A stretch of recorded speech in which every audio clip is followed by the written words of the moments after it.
निकालो अभी, इसी वक्त। उस दराज को खोलो जहां पुरानी बिजली की तार, टूटे हुए प्लग, बेकार के टुकड़े पड़े रहते हैं। हर घर में होती है ऐसी एक जगह, तांबे का कोई छोटा सा टुकड़ा, पुरानी इलेक्ट्रिकल तार का एक हिस्सा। खोजो, होगा जरूर। और अब बताओ, पिछले सीजन में तुम्हारा कितना लहसुन सड़ा? आधा? एक तिहाई?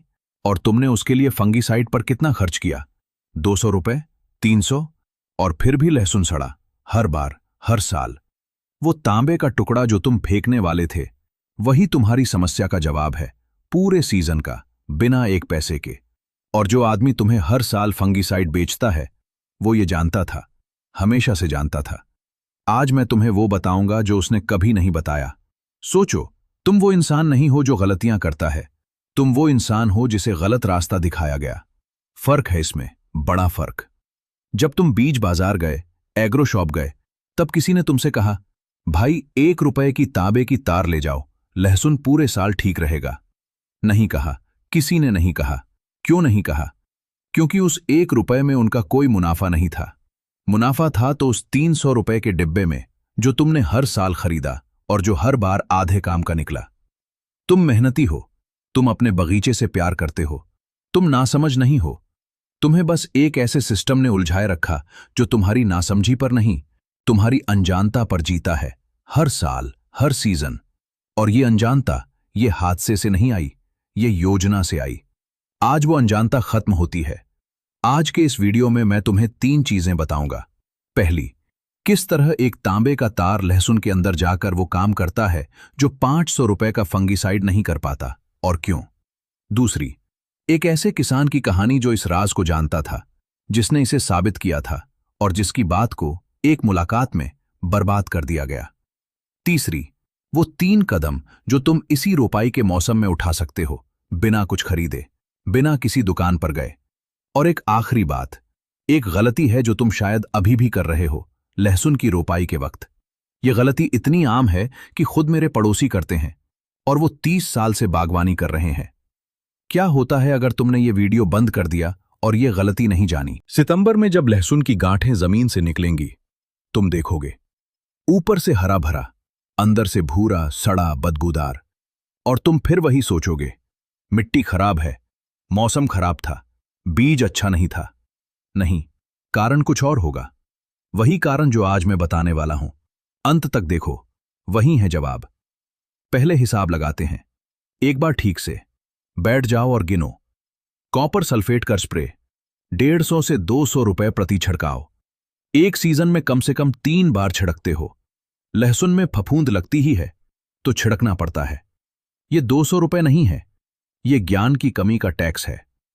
हर बार जब तुम वो नीली बोतल खरीदते हो, तुम उस सिस्टम को फीस दे रहे हो जिसने तुमसे असली जवाब छुपाया। सिस्टेमिक फंगीसाइड 300 से 400 रुपए का डिब्बा, सीजन में 2 बार। जब पहला काम नहीं आया तो दूसरा खरीदा, जब दूसरा भी डिड ना आया तो तीसरा। हर बार नई उम्मीद, हर बार वही नतीजा। ये दवा नहीं है, ये एक ऐसे सिस्टम की फीस है जो तुम्हारी लाचारी पर चलता है। रुको, क्या तुम पहचान रहे हो ये चक्र? एक दवा काम नहीं करती तो दूसरी, दूसरी नहीं करती तो पहली और दूसरी एक साथ। और दुकानदार हर बार मुस्कुराता है, क्योंकि उसका धंधा तुम्हारी परेशानी पर टिका है, तुम्हारी परेशानी के खत्म होने पर नहीं। बीज उपचार का पाउडर 80 से 100 रुपए हर साल। रोपाई से पहले कलियां भिगोने के लिए। काम करता है थोड़ा, पर पूरा नहीं, तो फिर ऊपर से और दवा। यह सुरक्षा नहीं है, ये आधा काम का इलाज है जो पूरी बीमारी नहीं रोकता। और अंत में वो लहसुन जो फिर भी सड़ा।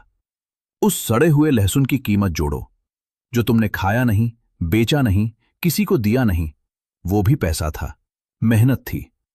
वो रातें थीं जब तुमने पानी दिया, निराई की, खाद डाली, और फिर भी हाथ खाली रहे।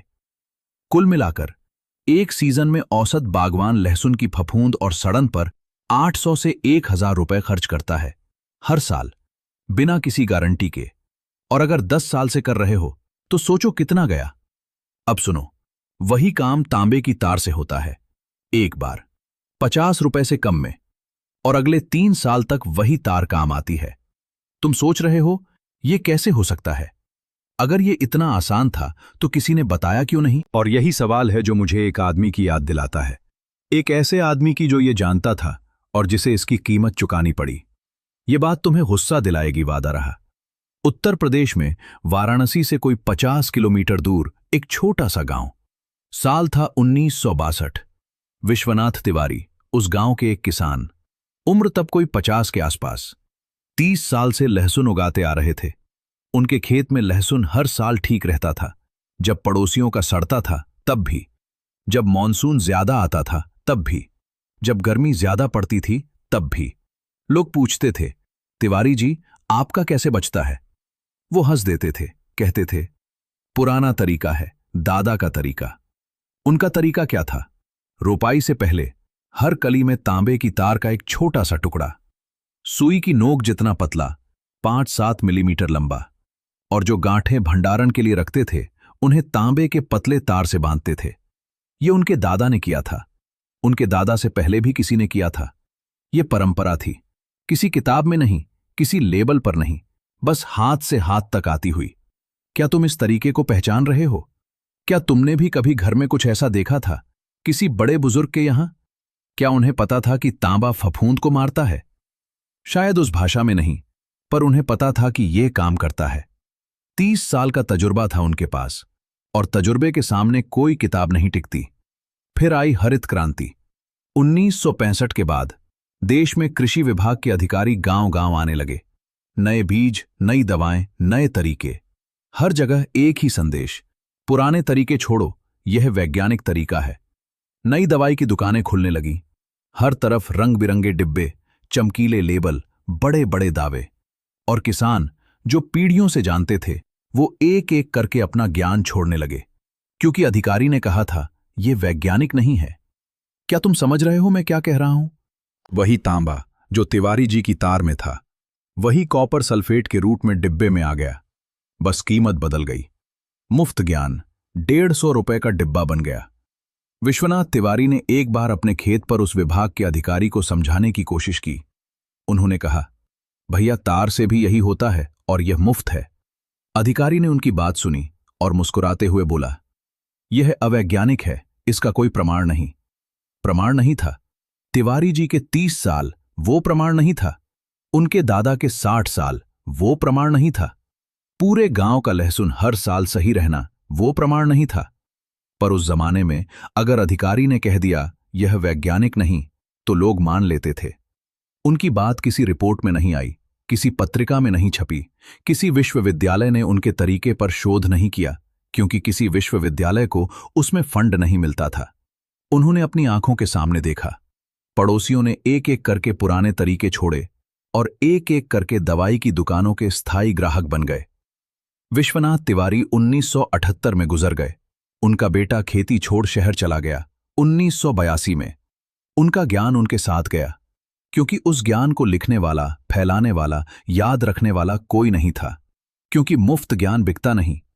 अगर तुम्हें लगता है कि यह अन्याय है कि एक आदमी जानता था, उसने बताने की कोशिश की और उसकी बात को दबा दिया गया, तो यह वीडियो लाइक करो, विश्वनाथ तिवारी के लिए और उस हर इंसान के लिए जो अभी भी इसी वक्त किसी बगीचे में खड़ा है और नहीं जानता कि उसे क्यों हर साल यही तकलीफ झेलनी पड़ रही है। पर क्या यह ज्ञान सिर्फ एक गांव में था, सिर्फ विश्वनाथ तिवारी के पास? नहीं। प्राचीन मिस्र में आज से 4000 साल पहले किसान अपने खाद्यान्न को तांबे के बर्तनों में रखते थे। यह संयोग नहीं था। उन्होंने पीढ़ियों से देखा था कि तांबे के बर्तनों में रखा अनाज ज्यादा दिन तक टिकता था, कम सड़ता था। उनके पास कोई प्रयोगशाला नहीं थी, पर आंखें थीं और तजुर्बा था। और तुम जानते हो, ये चीन में यूनान प्रांत में आज भी पुराने किसान लहसुन की गूंदी को तांबे के तार से बांधकर भंडार में रखते हैं। वो ये नहीं बताते कि कॉपर आयन एंटी फंगल है, वो बस बताते हैं दादा ऐसे करते थे, ये खराब नहीं होता। 2 अलग देश, 2 अलग सभ्यताएं, हजारों साल का फासला, एक ही ज्ञान। और भारत में वाराणसी के पास एक गांव में वही ज्ञान था, वही तांबा, वही नतीजा। ये ज्ञान किसी एक जगह का ये हर जगह था, ये इंसानी अनुभव का हिस्सा था। और फिर कुछ दशकों में ये गायब हो गया। जिस साल कृषि रसायन कंपनियों का कारोबार शुरू हुआ, उसी साल से पुराने तरीके अवैज्ञानिक होने लगे। इत्तेफाक है? अब मैं तुम्हें वो बताता हूं जो जमीन के नीचे होता है, उस कली के अंदर जहां तुम देख नहीं सकते। तांबा एक ऐसा तत्व है जो फफूंद के लिए, यानी उस फंगस के लिए जो लहसुन को सड़ाती है, एक अदृश्य ढाल की तरह काम करता है। समझो इसे ऐसे जैसे तुम एक कमजोर बच्चे को एक ऐसे घर में रखते हो जिसकी दीवारें मजबूत हों। बाहर से जो भी आए अंदर नहीं घुस सकता। तांबा वही दीवार है, लहसुन की कली वो बच्चा है। जब तांबे का छोटा सा टुकड़ा लहसुन की कली के पास होता है, नमी के संपर्क में आने पर वो धीरे धीरे अपने आयन छोड़ता है। बहुत कम, बहुत धीरे, लेकिन लगातार। ये ऐसे है जैसे एक मोमबत्ती जलती रहे, रोशनी कम है पर रुकती नहीं। ये आयन फफूंद की कोशिकाओं में घुस जाते हैं और फफूंद को बढ़ने के लिए जो एंजाइम चाहिए वो नहीं बन पाता। फफूंद शुरू ही नहीं हो पाती, जड़ की तरफ से नहीं, ऊपर से नहीं। क्या तुमने कभी तांबे के बर्तन में रखा पानी पिया है, नानी या दादी के घर में? वो पानी, वो थोड़ा अलग स्वाद, उसमें यही तांबे के आयन थे। वही जो पेट के कीटाणुओं को खत्म करते हैं, वही जो लहसुन की फफूंद को खत्म करते हैं। ये कोई पुराना अंधविश्वास नहीं है, ये रसायन है, ये विज्ञान है। और ये हजारों साल से हमारे किचन में, हमारे खेत में, हमारी परंपरा में था। अब सोचो, कॉपर सल्फेट का स्प्रे क्या करता है? वही तांबे के आयन देता है, पर वो एक बार आते हैं और बह जाते हैं, बारिश में, पानी में, अगले हफ्ते तक खत्म। इसीलिए महीने में 2 बार छिड़कना पड़ता है। पर तार जमीन में बनी रहती है, धीरे धीरे, पूरे सीजन, और उसका तांबा खत्म नहीं होता इतनी जल्दी। ये तांबे की ढाल है, ये लहसुन की असली सुरक्षा है। पर इससे पहले कि मैं तुम्हें कदम बताऊं, एक रुकावट है, एक ऐसी गलती जो 90% लोग करते हैं। और ये गलती, सुनो ध्यान से, बिल्कुल सही काम जैसी दिखती है। रोपाई के दिन तुम लहसुन की कलियां लेते हो, उन्हें एक बर्तन में पानी में डालते हो, भिगोते हो, कभी बीज उपचार पाउडर के साथ, कभी बिना, और सोचते हो जितना ज्यादा भिगोएंगे उतना अच्छा होगा, ज्यादा नमी, ज्यादा अंकुरण। यह गलत है। जब कली बहुत देर पानी में रहती है, उसकी ऊपरी सुरक्षात्मक परत नरम पड़ जाती है। वो परत जो फफूंद को बाहर रखती है, वो ढीली हो जाती है, जैसे किसी की खाल भीगने के बाद फूल जाती है। और उस फूली हुई खाल में कोई भी कट लग जाए, और जब तुम उस नरम कमजोर कली को मिट्टी में गाड़ते हो, जहां फफूंद के बीजाणु हर जगह हैं, तो तुम फफूंद के लिए दरवाजा खुला छोड़ देते हो। ये सही काम जैसा दिखता है, ये देखभाल जैसा लगता है, और इसीलिए कोई इसे गलती नहीं पकड़ पाता। पर अब तुम जानते हो। अब 5 कदम, एक एक करके ध्यान से सुनो। पहला कदम, कली को 5 से 7 मिनट से ज्यादा मत भिगो, बस थोड़ी देर, नमी के लिए, रात भर की नींद के लिए नहीं। भिगोने के बाद कली को छांव में 5 मिनट सुखाओ। ऊपरी परत थोड़ी सूखनी चाहिए। यह कमजोरी नहीं है, यह उसकी ढाल को वापस मजबूत करना है। दूसरा कदम, और यही वो कदम है जो सब कुछ बदलता है, तांबे की पतली तार लो। इलेक्ट्रिकल तार के अंदर जो बारीक तार होती है वो काफी है। उसका एक छोटा सा टुकड़ा, 5 से 7 मिलीमीटर, कली की नोक के पास, यानी जहां से जड़ें निकलती हैं, उसके ठीक पास 1 या 2 चक्कर लपेटो, बस इतना, और रोपाई करो। क्या यह इतना आसान है? हाँ, बस इतना। ये तार जमीन में नमी से मिलेगी और धीरे धीरे अपने आयन छोड़ना शुरू करेगी, हर दिन थोड़े थोड़े। फफूंद को कभी मौका नहीं मिलेगा। तीसरा कदम, जो लहसुन भंडारण के लिए रखो, उसकी गूंदी को तांबे के पतले तार से बांधो, जैसे तिवारी जी बांधते थे, जैसे उनके दादा बांधते थे। यही पुराना तरीका है, यही काम करता है। चौथा कदम, 1 महीने बाद जब पत्तियां निकलने लगें, एक बार देखो, हरी और सीधी पत्तियां, मतलब तुम्हारी ढाल काम कर रही है। 5वां कदम, अगले साल के लिए उसी तार को निकाल लो, धो लो, फिर से काम में आएगी। बताओ मुझे, क्या तुमने पहले कभी यह सुना था? कहीं से कमेंट में लिखो। अब जोड़ते हैं पूरा हिसाब। कॉपर सल्फेट का स्प्रे ₹0, अब जरूरत नहीं। सिस्टेमिक फंगिसाइड ₹0, अब जरूरत नहीं। बीज उपचार पाउडर ₹0, अब जरूरत नहीं। तांबे की तार ₹50, एक बार, 3 साल। और सड़ा हुआ लहसुन 0। पहला तंत्र, तांबे की ढाल, जड़ों के पास लगातार काम करती है, फफूंद को शुरुआत से रोकती है। जब बाहर से छिड़की दवाई बह जाती है, तब भी ये ढाल वहां रहती है। दूसरा तंत्र, मजबूत रोपाई, कमजोर नहीं, तैयार कली मिट्टी में उतरती है अपनी पूरी ताकत से, अंदर से, बाहरी कवच के साथ। तीसरा तंत्र, भंडारण की सुरक्षा। तांबे के तार से बंधा लहसुन 3-4 महीने और टिकता है। वो लहसुन जो तुम सर्दियों में भी खाते हो, वो संभव है। ये सिस्टम है। तीनों तंत्र मिलकर काम करते हैं, एक दूसरे की मदद करते हैं, और ये सिस्टम तुम्हारे दराज में है, तुम्हारे घर में है, अभी। अब तुम्हारे लिए एक सवाल, और ये जरूरी है। जो लहसुन इस बार रोपने वाले हो, उसके लिए क्या चुनोगे? वही पुराना तरीका, फंगीसाइड, बीज उपचार पाउडर, हर महीने छिड़काव, 800 रुपए, और फिर भी सितंबर में सड़े हुए लहसुन का डर? या बे, तांबे की तार, 50 रुपए, एक बार और अगले 3 साल? कमेंट में लिखो या बे, और ये भी लिखो कि क्यों। ये मेरे लिए नहीं, तुम्हारे लिए है। जब तुम खुद लिखते हो, तब तुम खुद भी सुनते हो। और एक और काम, अपना राज्य और जिला कमेंट में लिखो। ये भी लिखो, इस साल लहसुन में कौन सी समस्या सबसे ज्यादा रही? काले धब्बे, नरम गांठें, पीली पत्तियां? हम ये डेटा इकट्ठा कर रहे हैं, और हो सकता है तुम्हारी समस्या ही अगले वीडियो का विषय बने। जब तुम तांबे की तार को उस कली के पास लपेटते हो, तुम सिर्फ एक तकनीक नहीं अपना रहे, तुम एक पुराना धागा उठा रहे हो। वो धागा जो विश्वनाथ तिवारी के हाथों में था, जो उनके दादा के हाथों में था, जो किसी मिस्री किसान के हाथों में था 4000 साल पहले, और जो कहीं बीच में टूट गया था। तुम उसे फिर से जोड़ रहे हो। हर कली जो तांबे के साथ मिट्टी में जाती है, वो उस ज्ञान को एक और मौसम तक ले जाती है। उस ज्ञान को जो मुफ्त था, जो हमेशा था, और जिसे भुला दिया गया, सिर्फ इसलिए कि इसमें किसी का मुनाफा नहीं था। ताकत रसायन में नहीं है, ताकत उस समझ में है जो मिट्टी, पानी और धातु के बीच का रिश्ता जानती है। जड़ें याद करती हैं, उन्हें याद दिलाओ। और एक काम जो तुम अभी कर सकते हो, इसी वक्त, वो पुरानी बिजली की तार जो तुमने दराज में देखी थी, उसे निकालो। एक चाकू से उसकी ऊपरी प्लास्टिक की परत काटो।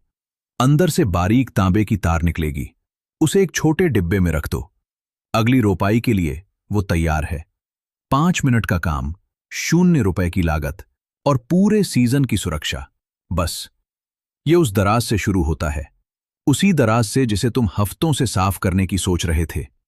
एक बात और, जो लोग कहते हैं कि ये काम नहीं करता, उनसे पूछो कि उन्होंने ठीक से किया था या नहीं। क्योंकि इस तरीके में 2 सबसे बड़ी गलतियां होती हैं। एक तो मैंने बताई, ज्यादा देर भिगोना। दूसरी है तार का साइज। बहुत मोटी तार मत लो, 1 मिलीमीटर से ज्यादा मोटी नहीं, क्योंकि मोटी तार कली को नुकसान पहुंचा सकती है, वो काटती है। बारीक तार चाहिए। इलेक्ट्रिकल वायर के अंदर की बारीक तांबे की तार, वो एकदम सही है। और तार को बहुत कसकर मत लपेटो, बस हल्का सा। कली को घुटन नहीं देनी, सुरक्षा देनी है। ये फर्क समझ में आया? सही तकनीक और गलत तकनीक में बस यही फर्क है, मोटाई और कसाव। अब एक और बात जो भंडारण के बारे में है।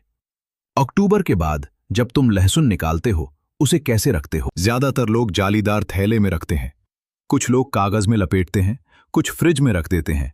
फ्रिज सबसे बड़ी गलती है। फ्रिज में नमी होती है, और नमी प्लस ठंड बराबर, वो ठीक वही परिस्थिति जो फफूंद को सबसे ज्यादा पसंद है। फ्रिज में रखा लहसुन 3 हफ्ते में अंकुरित होने लगता है, और फिर जल्दी सड़ता है। सही जगह है सूखी, हवादार, ठंडी, पर फ्रिज नहीं। रसोई की वो दीवार जहां धूप नहीं आती, या वो दराज जो खुलता है और हवा आती जाती है। और उस भंडारण में तांबे की तार से बंधी गूंदी, वो 2.5 से 3 महीने और टिकती है। मैंने देखा है। और जिन लोगों ने तिवारी जी का तरीका माना, उनके घर में जनवरी तक लहसुन रहता था। एक सवाल आता है, क्या यह हर किस्म के लहसुन के साथ काम करता है? हां, देशी हो या हाइब्रिड, तांबे के आयन फफूंद के लिए एक जैसे होते हैं। फफूंद को पता नहीं कि कली देशी है या हाइब्रिड, उसे बस वो एंजाइम चाहिए जिसे तांबा बनने नहीं देता। हां, एक फर्क है, देशी किस्म की कली थोड़ी ज्यादा मजबूत होती है और तांबे के साथ और भी अच्छा काम करती है, पर हाइब्रिड में भी काम करता है। और अगर तुम्हारे पास पुरानी तार नहीं है, बाजार में इलेक्ट्रिकल की दुकान पर 1 मीटर तांबे की बारीक तार 10 से 15 रुपए में मिलती है। उस 1 मीटर से 200 से 250 कलियों के लिए टुकड़े निकलते हैं, यानी एक पूरा प्लॉट 10 से 15 रुपए में।